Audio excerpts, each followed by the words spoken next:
मगर अब चूंकि जिक्र आपने छेड़ दिया आते साथ ही हस्बैंड का, तो इत्तेफाक देखिए कि इकबाल हुसैन भी, इकबाल अंसारी, दोनों जो शख्सियात हैं मेरे बड़े अच्छे दोस्त हम मुनासिब हैं दोनों के साथ। बिल्कुल, इसीलिए मैंने यही आपकी मुश्किल आसान करने के लिए सोचा कि दोनों दफ़ा इकबाल ही ठीक।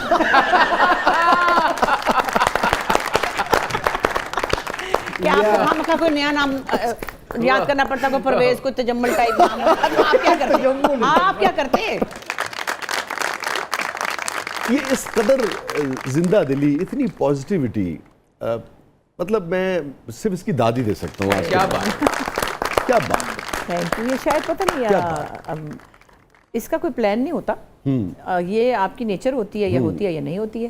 ये वैसे बुशरा साहब इसकी क्या वजह है? आप देखिए कि जैसे बाज़ों का जब हम किसी दोस्त से को मजाक करते हैं तो उसको अच्छा लगता है, वही बात जब हम तंज में करते हैं तो बुरी लगती है। हम ये तंज क्यों करने लगे हैं, हम टीज क्यों करने लगे हैं, टॉक्सिक क्यों हो गए हैं? हाँ। हम यानी कि खुशदिली से क्यों नहीं एक दूसरे के साथ छेड़छाड़ कर सकते, एहतराम के साथ क्यों नहीं कर सकते? मैं फिर वही कहूँगी कि घर का बैकग्राउंड और माहौल और हालात, ये सब चीज़ें आपकी नेचर को ऐसा बनाती हैं, लेकिन आप अपने आप को बार बार चेक करके करेक्ट कर सकते हैं। मैं आपको बताऊँ, मुझे अभी मैं काम करती हूँ जब भी, तो मेरे जितने भी डायरेक्टर्स वगैरह होते हैं, आप कहते हैं आपा आप इतनी पॉजिटिव हैं सेट पे। मैं जावेद शेख, कवि साहब, मतलब जावेद तो फर्स्ट आ रहा है, मैं सेकंड आ रही हूँ, वो तो बिल्कुल ही उसको सारी रात बिठाए रखो, फिर वो हंसता रहेगा। मैं कहूँगी यार ना नींद आ रही है, बस कर दो, इतना कहती हूँ। ना मैंने कभी किसी स्पॉट को डांटना है, ना मैंने मेकअप ही नहीं कराना, खुद ही कर लेना है कि मैं कहूँ तुमने ये कर दिया, तुमने वो कर दिया। तो मैं बहुत से ऐसे एरियाज से निकल जाती हूँ जहाँ पे कोई एहतमाल हो किसी बदमज़गी का। लेकिन डायरेक्टर्स कहते हैं कि आपा आपकी तरह और आप आए क्यों नहीं होती, तो भाई मैं क्या कह सकती हूँ, मगर मुझे यही लगता है कि जहाँ भी आप काम करने जाएं, यहाँ आए या सेट पे ड्रामा करने जाएं, अपने मसाइल घर छोड़ के जाएं। मैंने शायद कभी बहुत सालों पहले समझाया था कि मुझे जब भी काम करना है, मुझे इतना ही करना है कि मैं चिड़चिड़ी माई ना बन जाऊँ। मुझे चिड़चिड़ी माई नहीं बनना, वरना मुझे काम कम करना है। और मैं शायद दूसरों की निस्बत थोड़ा कम भी करती हूँ, साल में एक आधा प्रोजेक्ट करती हूँ, वो भी मुझे बहुत थक जाती हूँ। हाय अल्लाह, बस ड्रामा बड़ा पेशेंस का काम है, 6-6 महीने लग जाते हैं। लेकिन अभी कम किया आपने 2-3 साल से, उससे पहले वो लुत्फ नहीं रहा, क्योंकि वो कैरेक्टर्स नहीं मिल रहे हैं कि जिसमें आप कहते थे भाई चलो उड़ारी है तो चलो करें, तो चलो सीता बागड़ी तो करें, चलो बिल्किस कौर है तो चले गए अमेरिका, वहाँ पे पैदल चल रहे हैं, उधर कहीं पहाड़ों में फिर रहे हैं कभी। वो तो एक और नशा संचूर कि ये संचूर देखे ना, तो कामों के अपने वो एक कामों की एक्साइटमेंट थी, वो एक्साइटमेंट नहीं रही है, क्योंकि वही सास बहू है या बुरी माँ है या सख्त माँ है, तो वो कोई इतनी एक्साइटमेंट नहीं है। लेकिन फिर भी जब मैं ये कोई काम ले लेती हूँ, मैं कहती हूँ चलो जी, अगर मैं इसको नहीं बहुत पसंद भी नहीं करती, but I am part of that, when I am doing it, I have committed to somebody that I will do it. तो फिर मैं वहाँ जाके आपको चिड़चिड़ करूँ कि वैसे ये कैसा है, क्यों है, क्या कर रहे हो। हाँ, स्क्रिप्ट में थोड़ी बहुत मेरी उनके कंसेंट से मैं चेंजेस कर लेती हूँ कि देखो ये जुमला अच्छा नहीं है, क्योंकि जाहिर है बहुत ही सतही जुमले होते हैं, आप समझ सकते हैं। ज़्यादातर अच्छे लिखने वाले नूरुद्दीन शाह टाइप तो बैठ गए एक तरफ, मैं भी उनकी पीछे चेली थी उनकी, मैंने भी ज़रा हाथ रोका हुआ है, आप भी नहीं लिख रहे हैं। तो जो लोग लिख रहे हैं फरावानी से बिजनेस चला रहे, तो कई दफ़ा गैर मयारी जुमले होते हैं, बुरे, मतलब खुदा न खासा गलत सेंस में नहीं है, मतलब यही है कि जैसे एक बहुत बड़ी डॉक्टर मैं बनी हुई थी एक किसी ड्रामे में, मेरी बहुत बड़ी बिल्डिंग थी, अस्पताल था मेरा, मेरे पास प्राडो गाड़ियों की लाइन थी, और मेरा जुमला क्या लिखा हुआ था, मैं अपने किसी साथ में जो डॉक्टर था उसको कहती कि देखिए ये बात जो है ना, ये मुझे वारा नहीं खाती है। तब ये किसी दुकानदार की बेटी ने लिखा होगा, तो वो तो यही लिखेगी ना फिर, डॉक्टर ने तो परचून दी दुकान। तो यहाँ मैं थोड़ा सा उनकी मर्जी से टोक देती हूँ, जैसे बेचारे डायरेक्टर भी आते थे, आप आ जरा इसको देख लें, तो ठीक है। लेकिन ओवरऑल मैं चुड़ नहीं करती कि यहाँ कैमरा क्यों नहीं रखा, इधर से शॉट बना लेते, आपने कैमरा यहाँ से नहीं, that is not my area.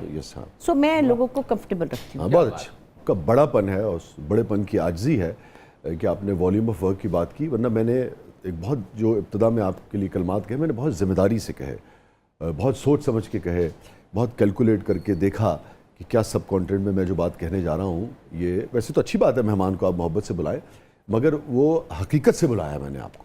कोई शायद ही कोई दूसरा ऐसी कोई फीमेल आर्टिस्ट हो जिसने इतना काम किया हो, इतनी क्वालिटी का और इतनी क्वांटिटी में, अच्छा फिर इतनी डाइवर्सिटी, यानी कि और फिर अच्छा एक और चीज़ भी है, जैसे पंजाबी में कहते हैं कि पंज पटिया फनकार। जी बिल्कुल सही, जी बिल्कुल बिल्कुल सही कह रहे हैं। दरअसल तो म्यूजिक की शिकायत है ना, हाँ शिकायत जैसे गुर्दे की होती है, तो शिकायत म्यूजिक की है जी। तो अब वो देखे ना, वो जो आपका था जिस ज़माने में ये नया नया पॉप शुरू हुआ और मेलोडी से निकल के एक हम बिल्कुल अजीब तरह की धुनों पे जाने लगे, तो मुझे याद है आपका वो कितना हिट हुआ था कि रैप मेरी सॉन्ग मर्जी जो गाऊं मैंने के ना as a- गाऊं। हाँ नहीं, मैंने पहले God. पैरोडी की, फिर मैंने एक ट्रेंड को कॉपी किया ये मेरी जिंदगी है, तुम्हें से क्या, तुम्हें से क्या। एज अ रैप सिंगर, हाँ, एज अ बॉय। मेरी मर्जी है, मैं पूरी याद है मेरा आपको? पूरा मेरा एल्बम है ना वो हाँ, लड़के का, और मैं हाँ, लड़का पूरा। बनी हुई हूँ। मेरा वो पोस्टर भी देख के सब किसी को यकीन नहीं आता। वो टोपी उल्टी पहन के ना, हाँ, तो वो चीजें एक्साइटमेंट, मुझे चौंकाना अच्छा लगता था। चौंकाया तो आपने पूरी कौम को भी है जगह। चौंकाने की आदत बढ़ गई है ना, इसलिए इस दफा जरा मैंने आहिस्ता से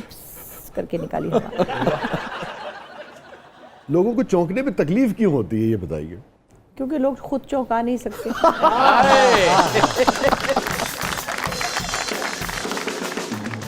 अच्छा, अभी एक चीज़ रह गई, बाकायदा इकबाल से इत्तेफाक से मेरी बात नहीं हुई, इकबाल हुसैन से।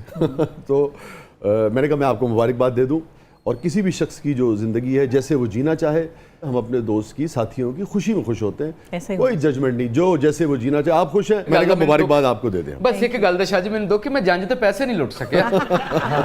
And this is all God's will, इसको मैं कहती हूँ। ऐसी कोई चीज कोई भी प्लान नहीं कर सकता, जी जी, वाह। कभी भी नहीं कर सकता। नहीं, अल्लाह ताला आपको खुश रखे, सबको खुश रखे। और मैं तो ये समझता हूँ कि ये एक मिसाल है। मिसाल इसलिए है कि भाई अपनी ज़िंदगी है, और जो भी जब शरीयत और अखलाकियात सारे वो देते हैं, तो किसी को कोई वो नहीं पहुँचता। मैं समझता हूँ कि सिवाय मुबारकबाद के कोई दूसरी बात बनती ही नहीं है। अल्लाह का शुक्र। ये रवैये जो है ना, इनको एड्रेस करने की जरूरत है। बाकी बात ये है कि ख्यालात जो भी किसी के थे पहले, वो अपने तक थे, अब उनके पास वो आ गया है बटन। तो जिसका जो दिल चाहे, जिसको जो बुरा लगे, वो कहेगा कि आपने ऐसे दुपट्टा लिया था तो वैसे ले लेती, आपने ये क्रॉस लेग की तो इस तरफ को मुंह नहीं होना चाहिए था, फलानी चीज की बेअदबी हो गई, ऐसे क्यों नहीं बैठी थी तो ऐसे क्यों बैठ गई। बड़ा मुश्किल इसी बात है ना, क्योंकि करने को कुछ भी नहीं है और फेसलेस लोग हैं। अब आप नाम देखें तो चिड़िया बनी होती है, वहाँ बंदा ही कोई नहीं है।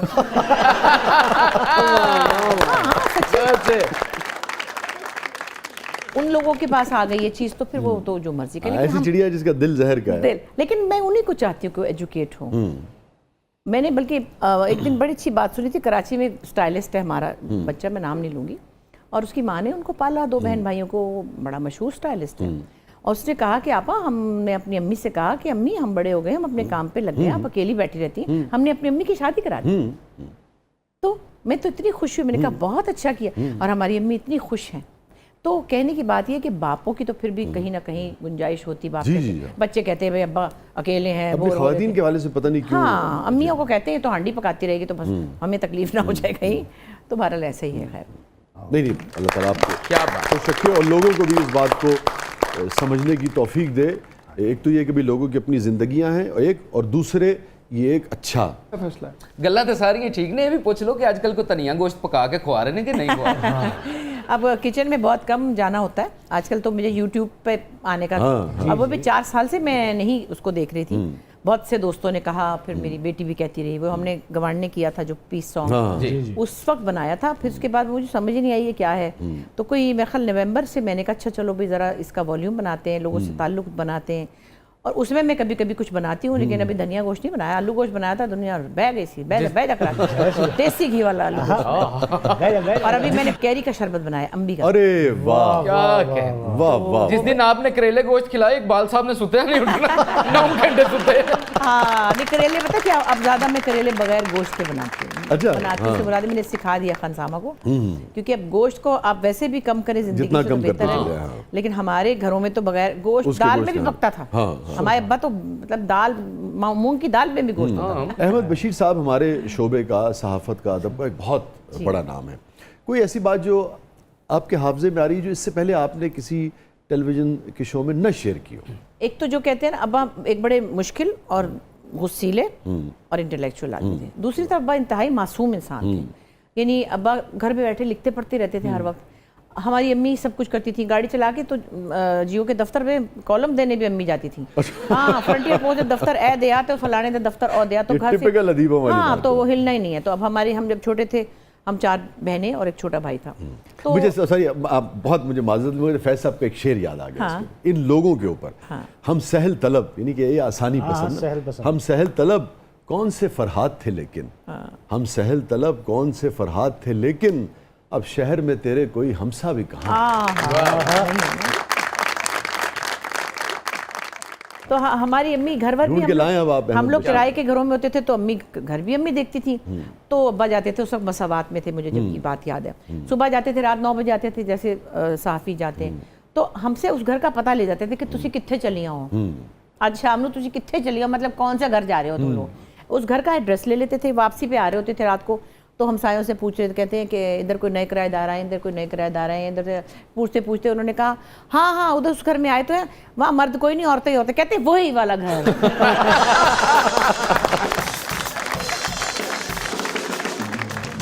अच्छा, अस्मा साहब वाला इंटरव्यू आपकी नज़र से गुजरा जी जब जी वो आई गुजरा। थी? वो तो बस पता नहीं क्या किस उड़ान पे थी, शामत आ गई उस बेचारी की। मजाक कर रही थी वो, वैसे मैं आप लोगों को बताऊं, हाँ दिल जला हुआ उसका अंदर से बहुत, ऊपर से बड़ी बनी फिरती है वो, रहने दें। कोई भी इंसान जो चाहे औरत हो चाहे मर्द हो, कोई खुश नहीं होता अगर उसका मियाँ या उसकी बीवी कहीं से सैर करके आ जाए तो। अकेले सैर पे निकल जाए कोई, हाँ वो ऐसी मार रही थी मजाक, आप लोगों को खुश कर रही थी, आप लोग उसके पीछे पड़ गए। उन्होंने तो यहाँ तक कहा कि हल्की सी दिलपशौरी करने की भी इजाजत दी। नहीं जरा भी नहीं है, दिल से कोई करके तो देखे जरा। लेकिन मैंने उनसे पूछा, वो एक चीज़ कट गई थी, वो जो आपकी बहन है नीलम अहमद बशीर, हमारे जी, शोबे का तो हमारी बहुत बड़ा बहन। नाम क्या है। बात। तो नीलम का एक अफसाना है, तो मैंने उनसे पूछा था, मैंने कहा इजाज़त। अभी सारी इजाज़त है उसमें, इंटीमेसी की इजाज़त है? कहेंगे नहीं नहीं नहीं, वो उसकी नहीं इजाज़त है। नहीं है। तो वो भी बारीक बात है, वो सबको तो पता नहीं है, लेकिन लोगों ने तो पता नहीं क्या क्या, बेचारे असद को भी तल दिया, अल्लाह जाने क्या क्या। अरे भाई किसी से ये बर्दाश्त नहीं होता, ये जो दूसरी तीसरी चौथी शादियां करते हैं लोग, तो कोई इतना खुश जो नजर आ रहा है वो नहीं होता। हाँ इंसान इंसान होता है, चाहे वो औरत हो चाहे वो आदमी हो। Sharing is difficult. बहुत तो वो बट आपकी होनी भी नहीं चाहिए। बस्तगी के लिए कुछ मजाक करके चली गई, मेरी छोटी बहन, आप उसके पीछे पड़ गए। मैं तो देखने वालों को